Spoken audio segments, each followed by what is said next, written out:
Today we're going to see how a child spends his dollar on an ice cream or a homeless man.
We make many decisions a day and millions in our lifetime. From little things like, what socks should I wear, to how should I style my hair.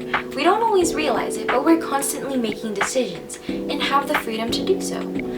Why? Because God gave us free will. Free will is humankind's ability to choose their own thoughts and pursue their own actions. But just like everything else, there are some responsibilities that come with it. Like, we can't just go and rob banks because, oh, God gave us free will, so technically we can do this. No. And so you're probably wondering why I included the video of the kids either choosing ice cream or a homeless person. Well, I'm going to be using that video to answer two questions. 1. What does it mean to be a moral agent? And 2. How is a moral agent's decision-making impacted by an informed conscience? So, first of all, what is a moral agent? A moral agent is the person in a situation who has free will and is able to act freely and knowingly. In this case, our moral agents are the children either choosing ice cream or helping the homeless man. Their actions can be directly impacted by things such as motive, the reasons which attract you to do a particular action, conscience, the little voice inside your head that tells you what's good and what's bad. It is also a law inscribed in the human heart by God. A good moral agent makes good decisions, meaning their motives are following what God intends us to do, shaping our conscience. And to understand what makes a good moral agent, we have to discuss conscience and how it is developed. These are the three senses of conscience. 1. Conscience is the capacity to recognize right and wrong. This is the ability to know good and to recognize the wrong. We recognize these things by the influences in our lives, which could be by people who raised you, your parents, siblings, friends. So in the video, we know that children have minimal experience in life and that they don't always know what is right and wrong in every situation. But we understand that they have some sense of these ideas. Most of the leading question would be, would mom and dad be angry if I did this? 2. Conscience is a process of moral reasoning. This is the process which the agent becomes educated and finds the good in every situation. They didn't say it out loud, but at these exact moments, they were probably contemplating what to do with the money. And that leads us to 3. Conscience is a judgment. This is when you become committed to act on your conscience. You can see that the kids think about buying the ice cream at first, but recognize the problem and want to help solve it. When we enhance these three senses of conscience, we develop what's called an informed conscience. This is when we grow in human virtue through prayer, taking accountability, maturing and such. An informed conscience is one which is constantly being taught and being rational.